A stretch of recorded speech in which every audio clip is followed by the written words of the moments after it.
Boa noite, boa noite, boa noite a todos, a todas e a todes. Aguardo uns minutinhos enquanto o pessoal está chegando. Desde já agradeço a presença de todos vocês, o chamado, né, da Feira Preta para essa conversa, que é a primeira, na verdade, de uma série que já está programada para acontecer nas próximas sexta-feiras. Boa noite, Ana. Boa noite.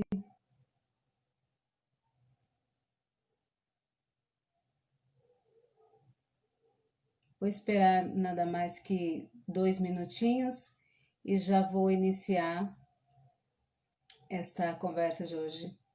Boa noite, Dani. Vejo que está entrando bastante gente.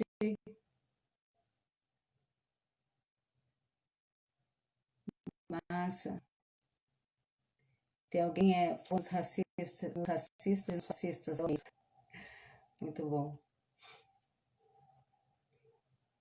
Bom, para que a gente não se demore demais e para que a gente não perca tempo, sabendo que essa é só, infelizmente, uma conversa de 1 hora, eu quero agradecer a presença de todos vocês, de todos, porque esse é um momento bastante importante para a gente, da Feira Preta.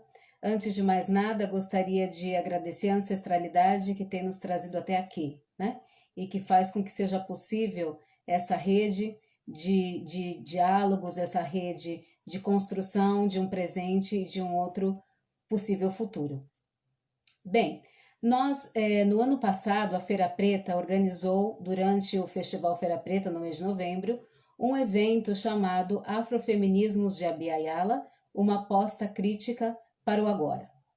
Esse evento teve a participação, né, foi correalizado com o Sesc São Paulo, mais precisamente com o Sesc 24 de Maio, e nós tivemos durante 2 dias atividades, né, 3 teias, com 10 mulheres de 9 países, aliás, 9 mulheres de, perdão, gente, 10 mulheres de 9 países diferentes, né? Então nós tivemos experiências e a ideia era essa, de que houvesse uma troca, né? Do que as mulheres negras no Brasil estão fazendo a partir de uma perspectiva de construção política, de construção de novas narrativas e disputa também das narrativas dentro do campo político e dentro do campo social e também do campo intelectual. Então, nós trouxemos para esse evento mulheres pensadoras, artistas, ativistas de países diversos, como, por exemplo, República Dominicana, Colômbia, Trinidad e Tobago, Argentina, Chile, Peru, entre outros. E foram conversas muito profundas e que geraram, né, uma possibilidade de construção coletiva a partir dessa primeira ação. Então, a Feira Preta, que provavelmente todos vocês conheçam, é o maior evento étnico da América Latina. É um evento que está dedicado a protagonizar a arte, o pensamento, o empreendimento e a construção também política das pessoas negras no Brasil já há mais de 18 anos. Também é uma preocupação da Feira Preta o diálogo com outros países, né? O diálogo de experiências de pessoas negras na região, né, que é chamada América Latina, e a Feira Preta tem construído essa ponte já há algum tempo, mais precisamente a partir desses encontros, né, nós já estabelecemos uma internacionalização da feira, que significa que a tecnologia preta aplicada que a feira criou ao longo desses 18 anos serviria também como base de troca para novas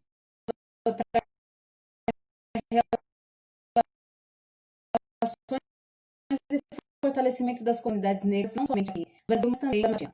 Falando disso, nós pensamos num momento como esse, não só pelo 25 de julho, que é o Dia da Mulher Afro-Latino-Americana e Caribenha, mas sobretudo pelo momento que a gente está passando, que nós estamos enfrentando, né, com essa ameaça, mais uma ameaça, né, que é o coronavírus, o impacto do coronavírus na vida das pessoas negras, nós pensamos que seria interessante trazer essa discussão a público para que nós, públicos brasileiros, começássemos a compreender também o contexto, né? O que as pessoas, e principalmente o que as mulheres negras de outros países da região têm enfrentado, quais são suas estratégias e o que elas têm para ensinar para a gente. Então, sendo assim, nós começamos esse ciclo, né, com a ativista Paola Palacios, que é uma ativista antirracista, uma mulher negra colombiana que trabalha com foco na imigração. Hoje ela reside no Chile, né? E ela tem toda uma luta pela dignidade e direito das pessoas imigrantes. Então, precisamos entender também o que significa esses corpos em diáspora, né? O que significa esses corpos imigrantes, muito mais do que uma questão legal, uma questão de documentação, o que significa esses corpos em outros contextos que não os seus próprios. Então, sendo assim, eu gostaria de chamar, espero que já esteja aqui, a Paola. Paola, se você estiver, já me sinaliza, por gentileza, e me sinaliza para que eu possa permitir a sua entrada. Se não, nós esperamos um pouco mais, porque a Paola me avisou que ela tinha uma live também às 7 da noite, porque ela também está engajada em um grande evento que acontecerá na próxima semana, também articulando vozes de mulheres negras na América Latina. Então, provavelmente, talvez ela atrase alguns minutinhos, mas vamos esperar. Paola, se você estiver, por favor. Eu acredito que ainda não. Bem, no ano passado, então, no Afrofeminismos de Abiyala, nós trouxemos perspectivas, né? Não somente não estávamos preocupados somente com expor questões políticas e os temas, né, sobre arte, religiosidade, política e direitos da mulher, mas também pensamos em produzir, né, naquele cenário do Sesc 24 de Maio, uma visualidade desses corpos. Então, a nossa preocupação foi construir um evento com gerações diferentes, né, com mulheres de gerações diferentes, com mulheres de identidade de gênero e sexual diferente, né? Mulheres com experiências diferentes, para justamente construir um diálogo e uma proposição que, para nós, tem que ser uma proposição para o agora, né? Nós precisamos começar a construir o agora, construir o já. Precisamos, como diz o Boaventura de Souza Santos, diminuir o futuro e alargar o presente, porque nós estamos agora. Né? Então, nós estamos nos propondo justamente também com esse diálogo a criar novas perspectivas e a convidar o público, e desde já convidar todos vocês, para construir conosco uma nova possibilidade de mundo, porque com esse cenário que nós estamos atravessando, que não é o primeiro cenário de crise para a população negra, né? É também um cenário de crise, mas que nós possamos nos encontrar, seja virtualmente, né? Seja da maneira que for, com todos aqueles que pensam, querem e que sonham com um mundo que seja mais justo e mais possível para o respeito à dignidade de todas as vidas, né? Não só das vidas privilegiadas nos corpos das pessoas brancas, mas todas as vidas, né? Inclusive as vidas não humanas. Gente, eu estou um pouquinho preocupada com a Paola, porque não a vejo aqui. Eu gostaria de saber se alguém de vocês, porventura, esteve presente no evento do ano passado, o evento realizado pela Feira Preta. Ah, agora, acaba de entrar. Uma questão importante, pessoas queridas, é que esse diálogo será feito em espanhol e em português. Paola! Hola! Bem-vinda! Muchas Muchas gracias. gracias por venir, por acudir a nuestra invitación. Muchas gracias. Claro que sí. Paola les estaba explicando cómo va a funcionar la conversación de hoy. Então, gente, a conversa vai ser em português e em espanhol, respeitando, obviamente, o fato de que Paola é uma mulher hispano-falante, e nós precisamos fazer uma ponte e uma tentativa de entendimento, né? Já que nós somos constantemente oprimidos pelo império colonial estadunidense de língua anglofônica, e nós nos esforçamos nessa tentativa para entender, né, e para nos adequarmos à experiência do colonizador contra nós diariamente. Então, se nós podemos fazer esse esforço, imagino que seria de muito bom grado e muito mais fácil, né, num ato de afetividade, que nós nos esforçássemos a entender uma pessoa que fala um idioma diferente do nosso, mas que um idioma que está tão perto, né, inclusive geograficamente, mas também muito próximo do idioma português. Então, a Paola vai responder em espanhol e, no final das respostas dela, eu farei uma breve síntese para aqueles que, porventura, não puderam entender o contexto inteiro. Eu não vou fazer uma tradução consecutiva, eu só vou traduzir o contexto. Se tiver tudo bem até aí, pessoal, vocês, por favor, sinalizem por gentileza. E, sendo assim, eu vou passar a palavra para a Paola, para que se apresente, para que a gente comece o nosso diálogo. ¿Ok? Paola, es contigo, hermana. Muy bien. Bueno, yo también voy a tratar de hablar despacio porque sé que hablo rápido para que también las personas puedan entender. Bueno, yo soy Paola, soy una colombiana que habita en Chile hace 4 años y medio. Hago parte de 2 organizaciones, bueno, participo activamente del movimiento social en Chile, más mis 2 organizaciones de base son, por un lado, la Secretaría de Mujeres Inmigrantes y Negrocéntricas, que es una organización de mujeres afrodescendientes.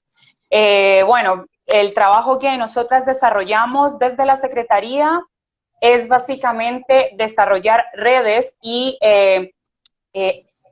ayudar a las mujeres inmigrantes respecto sobre todo al proceso inicial de la migración, que es cuando las mujeres se ven en situaciones más complejas, sin redes, muchas veces en relaciones abusivas, sin tener a dónde ir. Entonces tratamos de estar ahí gestionando espacios no violentos para este tipo de mujeres. Tengo que decir también que gran cantidad de esas mujeres son mujeres negras provenientes de República Dominicana, de Haití, de Cuba.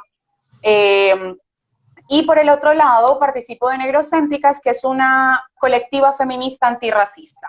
Entonces activamos en el país todo el tema en torno a la dignificación de las corporalidades afrodescendientes en el país. Bom, graças, Paola. Então, gente, a Paola, para aqueles que não puderam entender, ela explica que ela faz parte de 2 organizações, né? Uma é a Rede de Mulheres Imigrantes e a outra é Negrocêntricas. A Rede de Mulheres Imigrantes é uma rede de apoio às mulheres, principalmente na primeira fase da imigração, por considerarem também que muitas vezes essas mulheres não têm uma rede de apoio, não têm contatos nesse novo país, muitas vezes estão em situação de violência, em relações abusivas. Então, essa rede de mulheres tem a proposta de auxiliar nesse processo, né, para uma melhor ambientação dessas mulheres nesse novo país. E o Negrocêntricas, que é uma organização feminista antirracista, que pretende trazer essa discussão a partir de uma perspectiva mais política, né, e que tem feito bastante barulho, porque eu sei, no Chile, que tem trazido bastantes outras discussões. Bem, Paola, eu queria que você falasse para a gente, porque nós brasileiros, né, precisamos ainda passar por um processo de reconhecimento da nossa identidade latino-americana. Somos um bloco bastante grande dentro desta região, porque o Brasil é o país que mais recebeu população em situação de escravidão, e que por isso também forma hoje a maior população negra fora da África, né? Então nós somos em número de pessoas um país muito grande no que se refere à população negra e também geograficamente, enfim.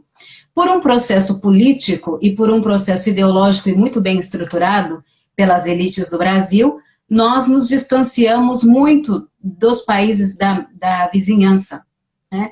Nós temos uma dificuldade muito grande dessa relação, desse diálogo, enquanto os outros países olham para o Brasil como uma referência, muitas vezes.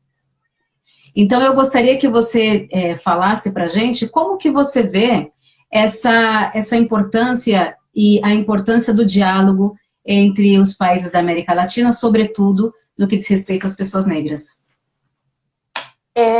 Yo creo que es de vital importancia que las personas afrodescendientes en las Américas comprendamos la diáspora, que entendamos que los proyectos de Estado son la perpetuación de la colonialidad.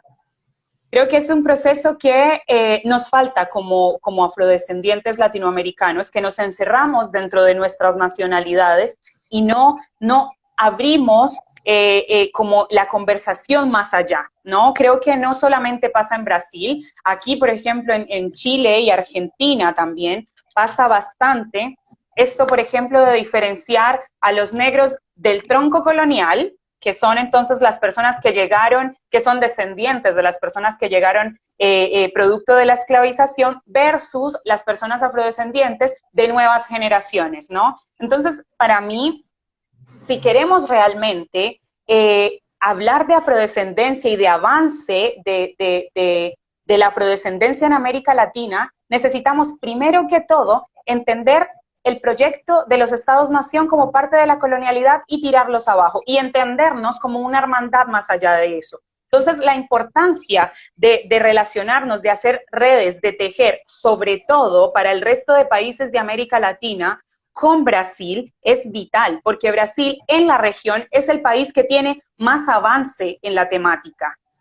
Es más antiguo en el tema de pelear por la dignificación de los derechos de la población afrodescendiente y negra.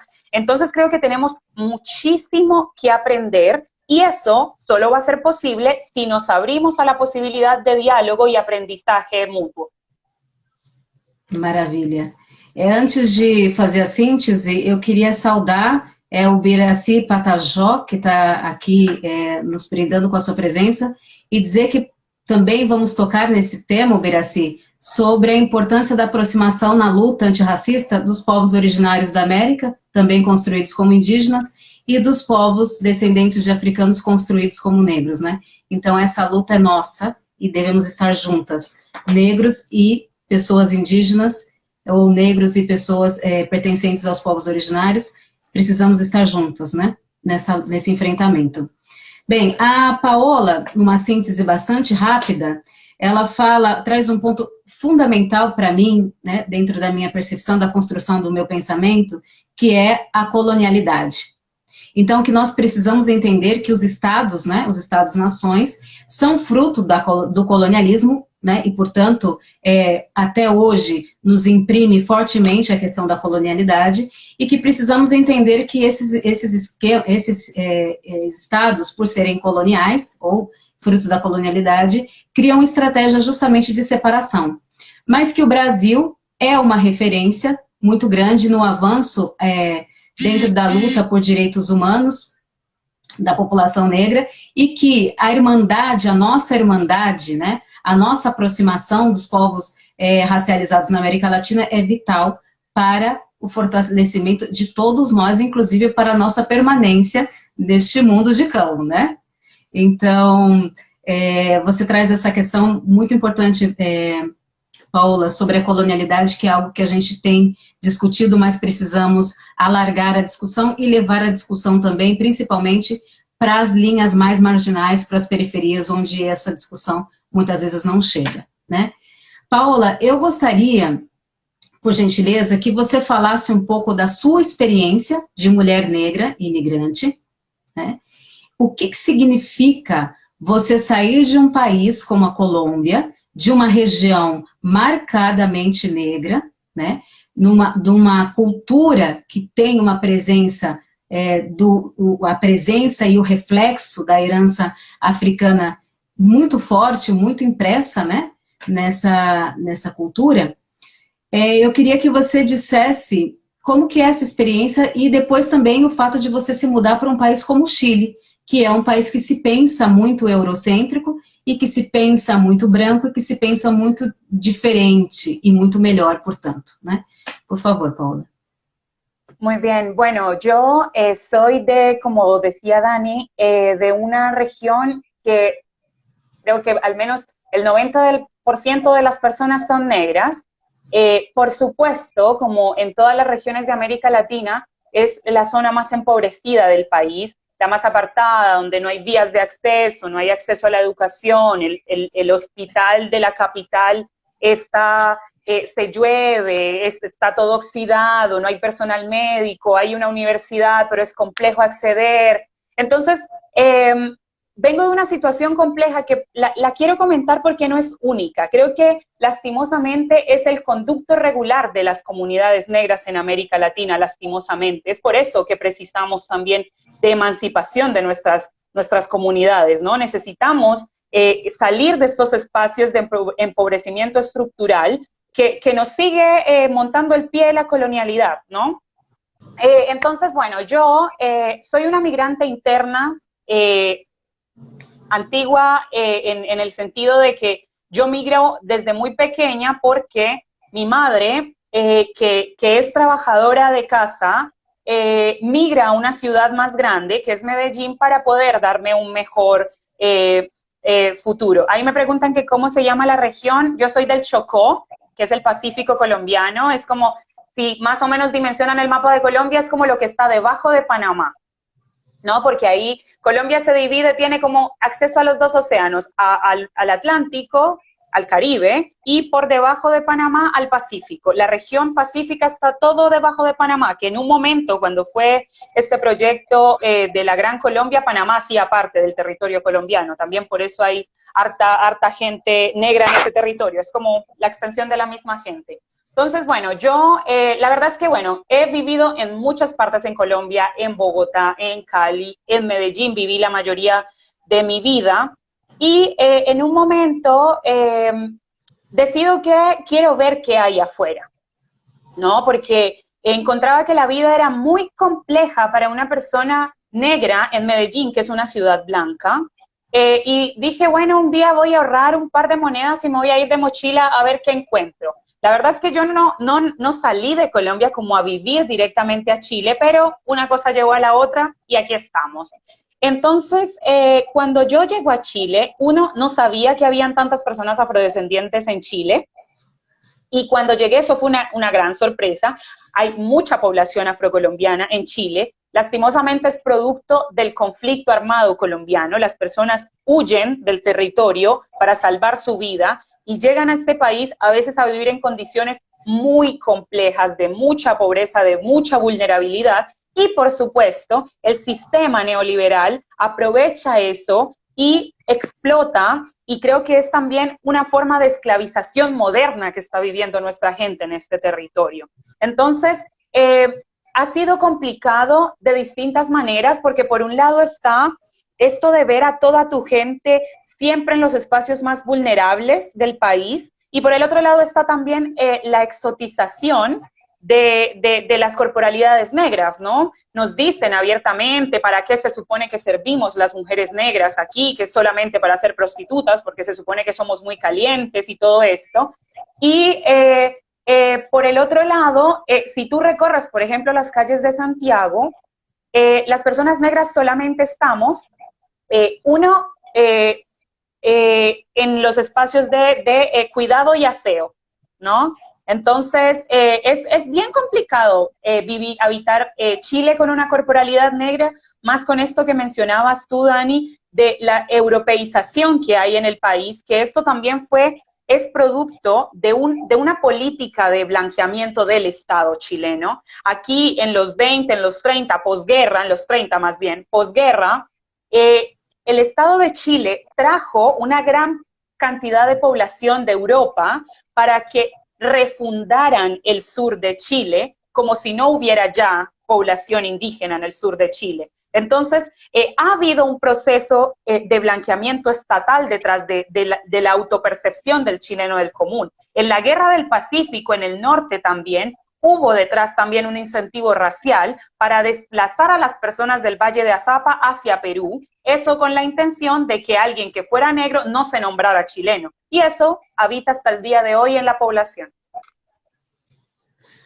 Bem, nossa, você traz questões muito, muito importantes.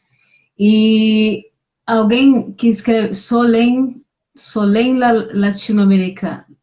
Bem. Es una compañera de colectiva. Ah, bem-vinda. Bem, então, você traz muitas questões fundamentais, Paola, e questões que se repetem também e que têm muito a ver com o Brasil, né? Então, mais uma vez, esta necessidade de diálogo, inclusive para a gente saber o que nos aproxima também e que nos afasta. Então, resumidamente, Paola fala de que ela sofreu uma migração, primeiramente uma migração interna, né? Porque provém de uma zona bastante empobrecida, que é a região da Colômbia, da parte mais do Pacífico, né? E que é uma região negra e que em decorrência disso, é uma região de bastante vulnerabilidade, o que não acontece só na Colômbia. Todos os países da América Latina, as populações marcantemente negras são regiões bastante empobrecidas. Isso é um projeto político, né, gente?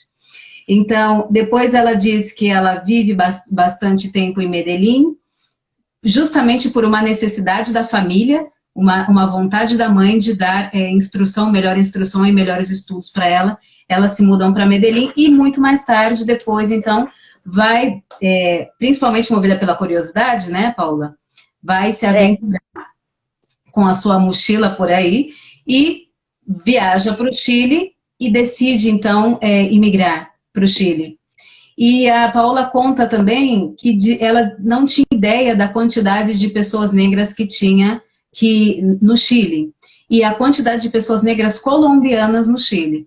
E que, tendo contato com essa população, também começa a entender que essas pessoas estão vulnerabilizadas nesse espaço, porque esses corpos marcadamente negros são corpos estereotipados, são corpos fetichizados também, portanto, as mulheres são ditas ou são, como se diz, construídas no imaginário como prostitutas, né? E muitas vezes, inclusive, né, Paola, até são levadas a esse lugar por questões várias e também pela necessidade.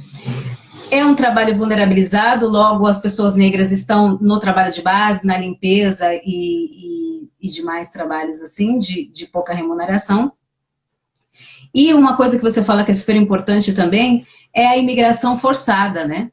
Que é essa imigração fruto de conflitos armados, né, que a gente vê muito comum na América Latina, mas não só de conflitos armados, como também violências várias, né, fome, pobreza extrema, o que empurra as pessoas para fora do seu território original, procurando uma outra vida ou uma possibilidade, um sonho, né, de melhoria de vida, sem saber com que elas vão se deparar nesse outro território.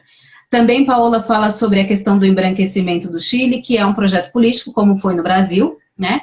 O incentivo da migração europeia para este território justamente numa tentativa de embranquecimento da sua população e extermínio das populações originárias, dos povos originários do Chile, né?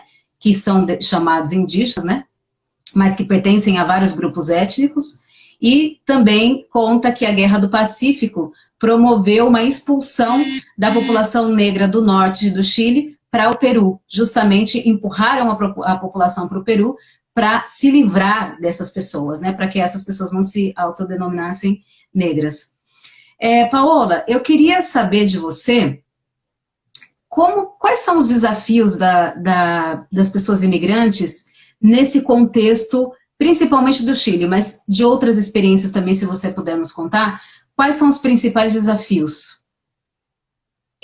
Bueno, yo creo que los principales desafíos de las personas inmigrantes aquí es precisamente que no entramos a los países como ciudadanos, como en la calidad de ciudadanos, sino en segunda categoría.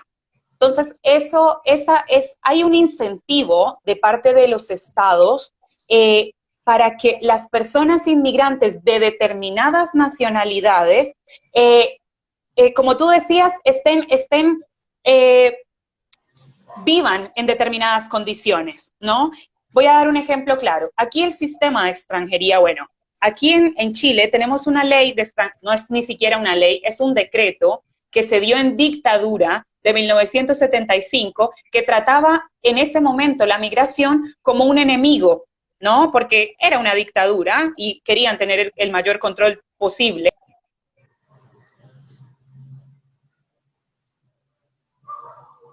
Só um momentinho para a recuperação da conexão da Paola. Paola, si puedes, Paola, si puedes volver un ratito porque perdimos.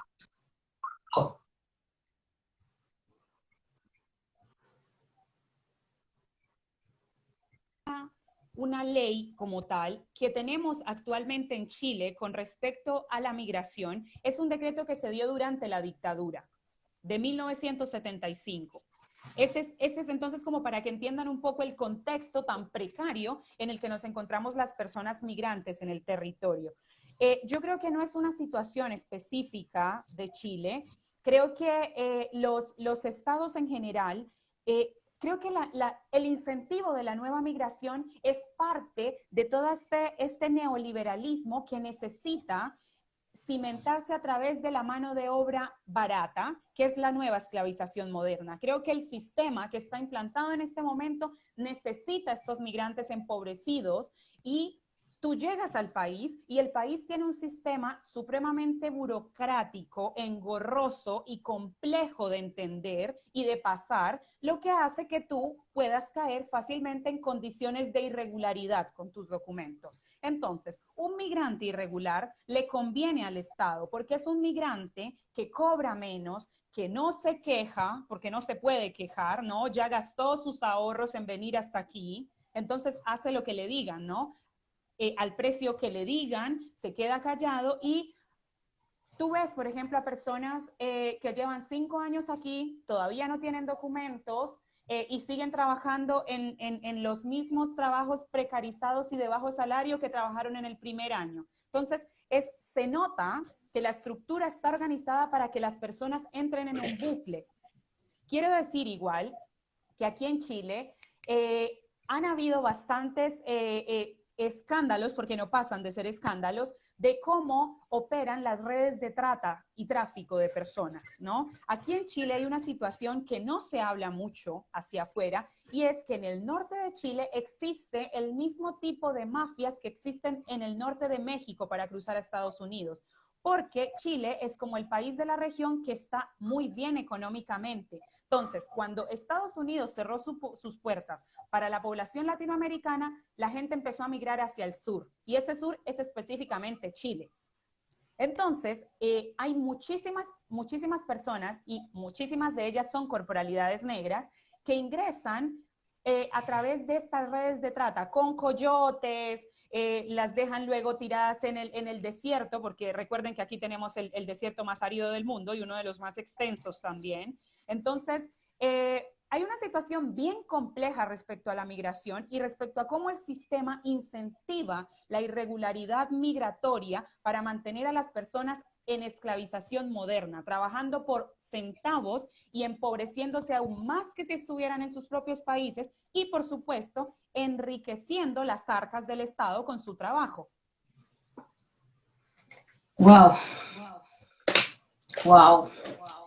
São muitas coisas, Paola, e talvez para aqueles que nunca imigraram, nunca tiveram a experiência da imigração, não tem ideia do que é a vulnerabilidade de um corpo negro fora do seu contexto, né? Se nós negros já somos vulneráveis no nosso próprio país, no nosso próprio território, quem dirá então em países estrangeiros, né? Quem dirá fora do nosso país? Então, resumo do que a Paola disse. Tem uma pergunta que a mulher... Bom, se alguém puder repetir a pergunta, porque não deu tempo de ler, mas de qualquer forma, a Paola nos lembra de que esses corpos negros, o imigrante, portanto, principalmente o imigrante racializado, é tido como um imigrante de segunda categoria, né? Um cidadão de segunda categoria, que a gente entra dentro daquela lógica dita pelo Fanon, que é a linha do humano que separa a zona do ser e do não ser, né? Então, são os não humanos nesse trânsito, e que o Estado, de alguma forma, dentro do pacto migratório, desse pacto de vulnerabilidade e de precarização, o Estado incentiva, né, incentiva a não documentação das pessoas imigrantes. O que isso quer dizer? Né? O sistema coloca tantas barreiras. O Estado coloca tantas barreiras para a legalização dessas pessoas, para a documentação, né, de que muitos deles ficam na informalidade, ficam como se diz, na ilegalidade, na verdade. Não é esse o termo, porque uma pessoa que migra não é ilegal, ela só é indocumentada. Né? Então, essa pessoa não tendo documentação dentro daquele estado, ela é obrigada a vender a sua mão de obra de forma precária, né, em condições péssimas de trabalho e sem a possibilidade de reclamar os seus direitos. Então, a Paola nos explica que o Estado chileno favorece esse sistema de precarização, de vulnerabilização, de exploração e logo de violência. Uma outra questão que ela traz também é que dentro da lógica neoliberal, não sei se todos sabem aqui, o Chile é o berço, a gestação do neoliberalismo. Né? O Chile tem uma política de Estado e econômica e é o modelo usado hoje pelo senhor Paulo Guedes no Brasil, mas que é um modelo que já demonstrou que ele é um modelo falho, ele é um modelo nada sustentável, porque ele privatiza todas as instituições e logo ele nega direito à maior parte da população que está endividada, que não tem acesso à educação gratuita, que não tem acesso à água gratuita, que não tem acesso a hospitais, enfim, né? A privatização total, gente, é uma ameaça à nossa existência no mundo. Então, a Paola diz que o incentivo neoliberal também promove um incentivo migratório que é trazendo esses corpos, essas pessoas de países empobrecidos e em situação de guerra ou em situação de desastre, como é o Haiti, e depois eu gostaria que você tratasse dessa questão, Paola, favorecem, né, incentivam essa imigração justamente para favorecer o sistema neoliberal, colocando essas pessoas numa situação próxima da escravidão, né? Então, também, Paola nos lembra sobre o Chile se tornar uma nova possibilidade de migração, assim como os Estados Unidos, mas que no fechamento das fronteiras dos Estados Unidos, o Chile se torna também um lugar de tráfico de pessoas e uma área de passagem extremamente perigosa, inclusive com a inserção de máfias e de coiotes para fazer a passagem das pessoas numa migração que antes era para o norte, mas agora está voltada para o sul. E que essa máfia, inclusive, promove, como a máfia no México promove ali, a morte de muitas pessoas que são largadas no deserto, porque o norte do Chile é um deserto, assim como é o sul dos Estados Unidos, no caso, a região do norte do México, também é uma região desértica, e as pessoas são lançadas ali à própria sorte, caso a entrada delas nesse país não dê certo. Tá certo? Paola, eu queria que você falasse um pouco da situação dos haitianos no Chile, principalmente agora nesse contexto do coronavírus, e que você nos desse um pouco da dimensão do que está acontecendo nesse tempos de pandemia no Chile. E teve uma pergunta que foi colocada assim, se as mulheres negras do teu país, então aí eu acho que você podia desenvolver sobre Colômbia, Chile, né? Elas enfrentam os mesmos desafios que as mulheres negras no Brasil. Bueno, está bien difícil contestar esa pregunta. Está muy, si puede hablar más cerca al micrófono. Vale, ¿ahí mejor? Sí, maravilla. Mejor, ya. Me queda difícil contestar esa pregunta porque yo realmente no he vivido en Brasil, entonces no sé bien cuál es la situación específica de vivir como una mujer negra en Brasil. Pero voy entonces a seguir como desarrollando la idea de lo que es habitar una corporalidad negra siendo colombiana, migrante y viviendo en Chile. La situación específica de Haití, quiero decir que voy a hablar también desde mi perspectiva, no soy una persona haitiana, más voy a hablar de lo que he visto dentro del movimiento social migrante durante estos últimos años con respecto específicamente al caso de Haití, que creo que de todos los casos, de todas las nacionalidades, es el caso más complejo y más vulnerable, más indigno de todas las otras nacionalidades que habitamos aquí. Los nacionales de Haití, aparte de venir ya de una situación sociopolítica bien compleja, llegan aquí sin saber hablar el idioma, lo cual es una de las connotaciones más complejas, no porque hablen otro idioma, no se me confunda porque no es que creo que la dificultad sea por el idioma, porque yo veo cómo tratan a los gringos o a los europeos aquí y se despelucan por traducirles cualquier cosa, pero cuando eres una persona de Haití y hablas creol, entonces las personas, no sé, me pasan cosas como que voy en el bus, en el ómnibus, y dos personas de Haití están conversando y empiezan las personas, cállense, hablen en español porque aquí estamos en Chile, como que el español se convierte en el sello de la civilización, ¿no? Porque de todas las personas afrodescendientes que hay en Chile, quienes son percibidos como más salvajes son las personas de Haití, ¿no? Porque vienen de un país muy pobre, porque tienen pieles más oscuras. Entonces, porque eso hay que decirlo, yo creo que el odio antinegro que hay en Chile tiene que ver también con el colorismo, ¿no?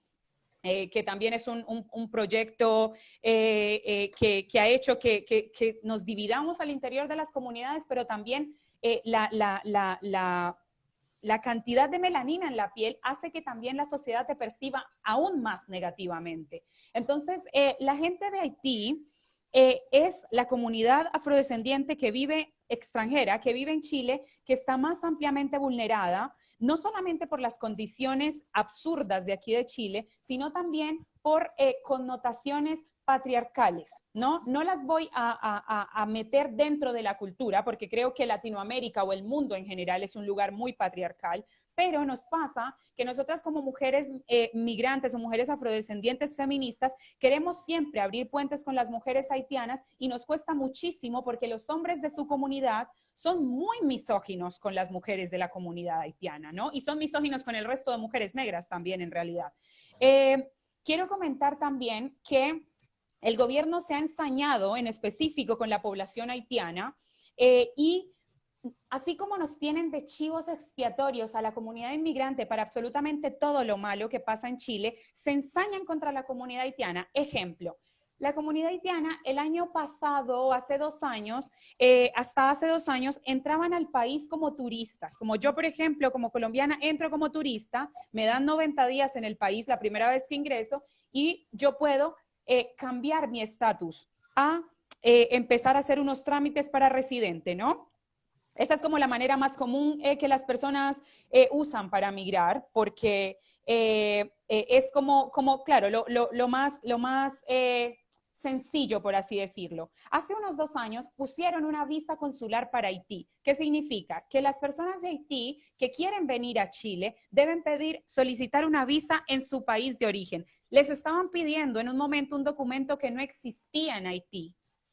Luego, el año pasado, con este gobierno que recién cumplió 2 años y cuando asumió el poder Sebastián Piñera, lo primero que hizo fue desarticular todo lo que se había avanzado en el proceso de migraciones con el gobierno anterior.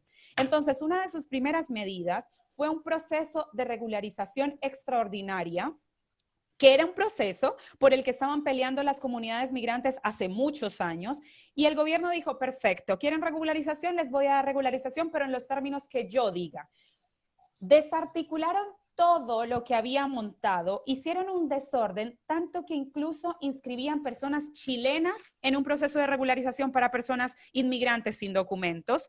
Y cuando prometieron un montón de cifras, al final de unos meses, de un año de hecho, cuando se tenía que vencer la fecha para que supuestamente, no sé, 400,000 personas estuvieran regularizadas y el gobierno no llevaba ni un 20%, empezaron unas políticas de retornos humanitarios, así lo llaman.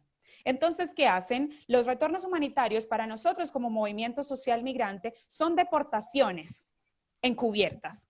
Cogen un avión de la FACH, de la Fuerza Aérea, y lo mandan al país de origen, en este caso Haití, pero hacen firmar a las personas un acuerdo de que no van a volver al país en 9 años.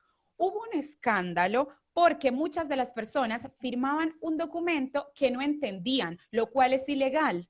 Siempre que una persona firme un documento, tiene que tener traducción en su lengua.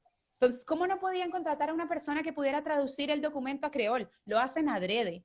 Entonces, en el contexto de COVID, les cuento esto como para que vean más o menos como la dimensión de cómo se comporta el gobierno chileno en torno a las personas afrodescendientes y en específico a la gente de Haití. Ejemplo, yo, como una negra un poco más oscura, soy leída como una persona haitiana en la calle.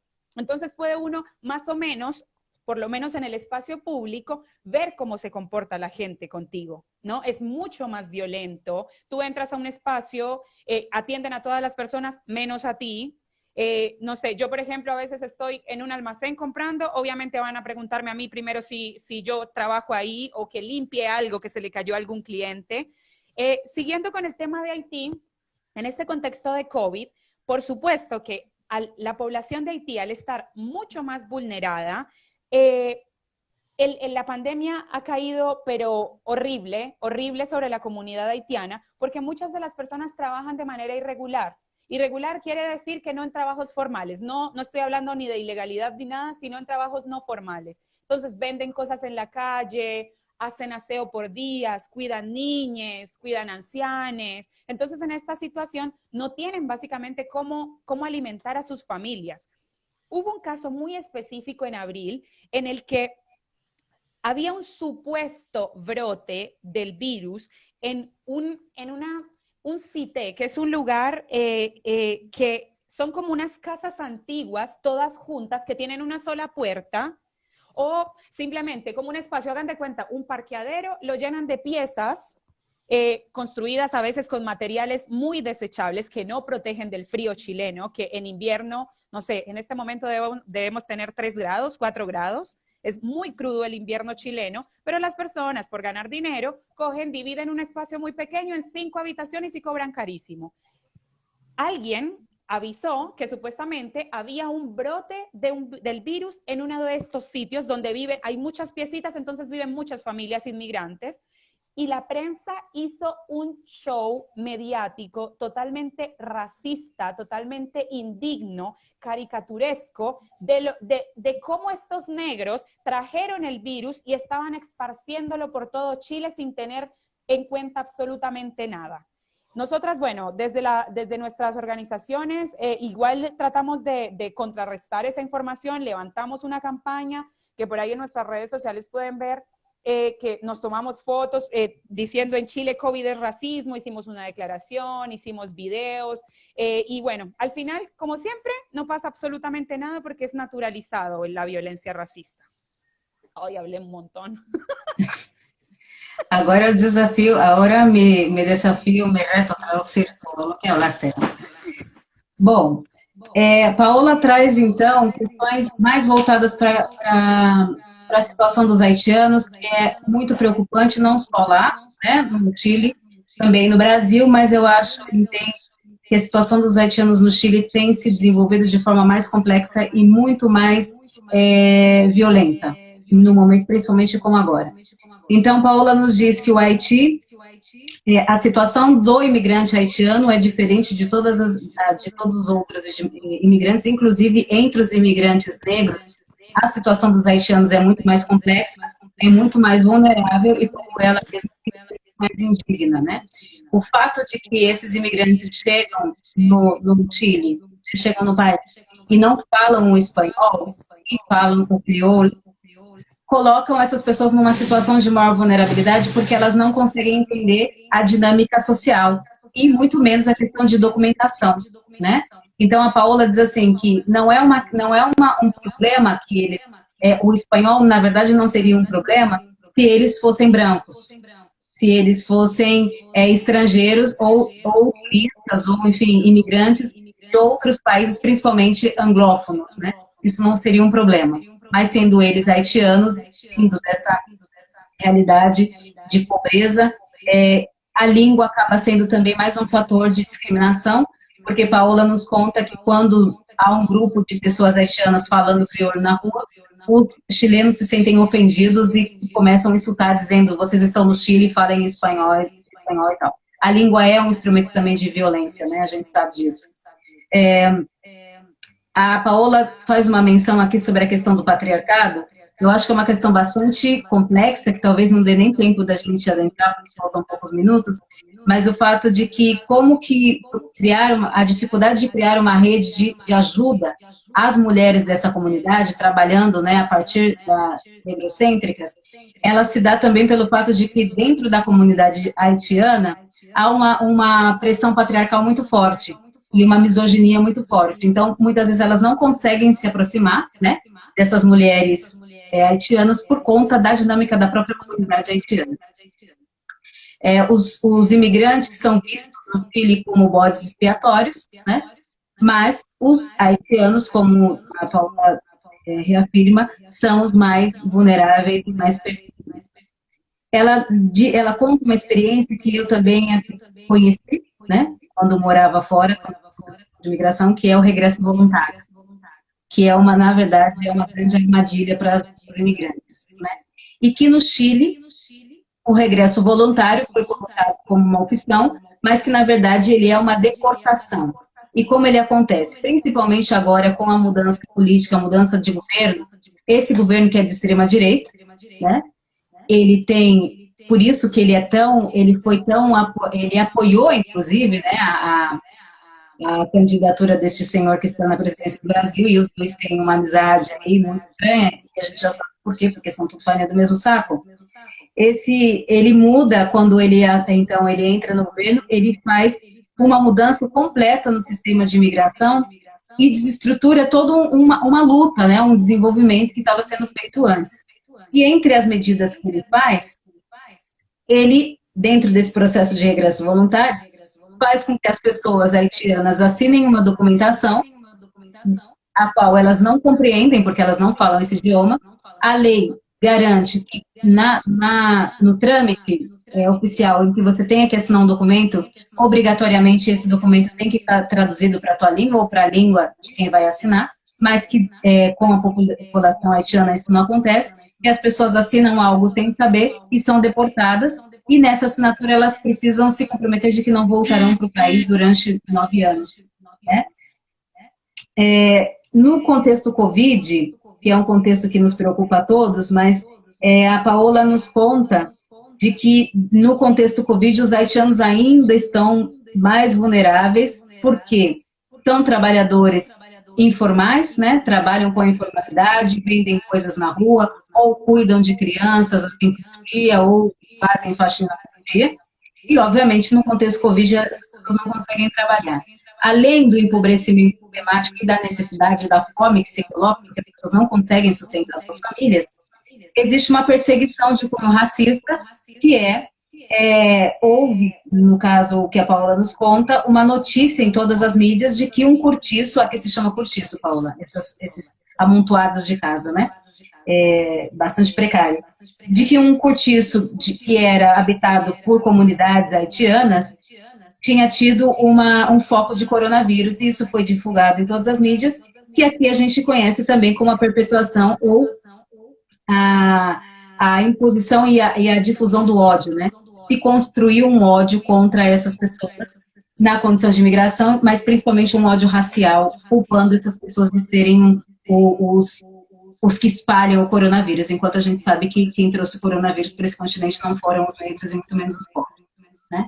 Paola, a gente já está fechando, porque infelizmente passou super rápido, Eu quero agradecer imensamente a sua presença, acredito muito no trabalho que Negrocêntricas e todas as companheiras, né, negras no Chile têm feito, principalmente em busca da dignidade das mulheres negras, mas não só, também propondo uma revolução do pensamento dentro dessas estruturas, né?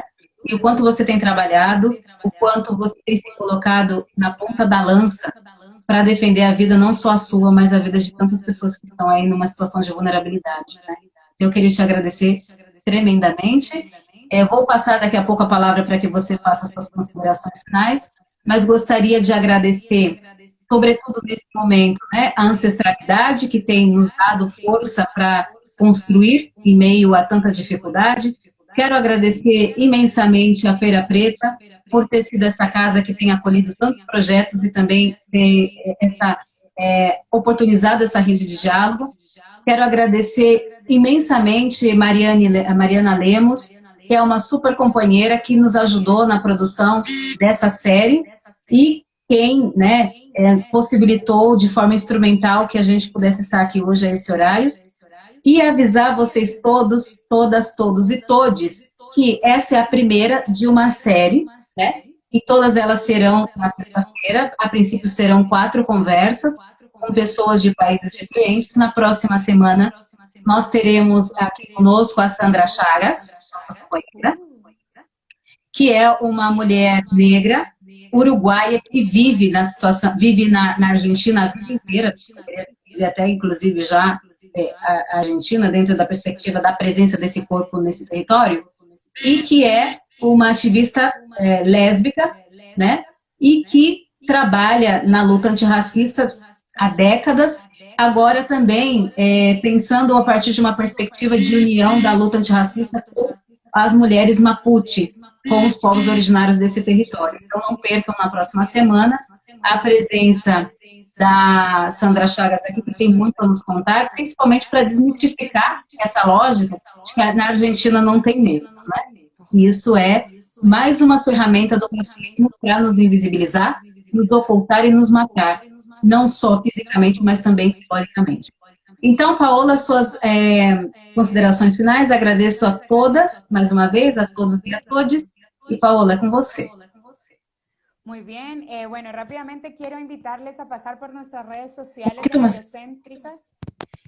Bueno, eso, quiero invitarles a pasar rápidamente por nuestras redes sociales de Negrocéntricas. Estamos levantando una semana de agitación antirracista por el 25 de julio, por la conmemoración de la mujer afrolatina, afrocaribeña y de la diáspora, porque aquí en Chile es el primer año que el 25 solo se va a conmemorar el Día de la Mujer Negra. Antes estaba el 25 la marcha por el aborto y bueno, con harta insistencia hemos logrado que se conmemore en el país nuestro día, así que bueno, tenemos una semana que empieza el próximo domingo del 19 al 25, lleno de actividades diversas, así que la invitación está abierta. Agradezco mucho a la Feria Preta, a Danieli, a mis compañeras ahí también que seguro estaban pendientes, a todo el mundo que estuvo ahí dejando sus comentarios. Ahí vi también a Adriana Preta, te mando un beso. Y nada, aquí pendientes, nos vemos dentro de 8 días, emocionada también por ver a Sandra en este espacio. Y nada, agradecida por el espacio y por tu presencia, Dani. Muitas graças. Quem tiver perguntas, a gente já vai fechar para poder salvar esse encontro.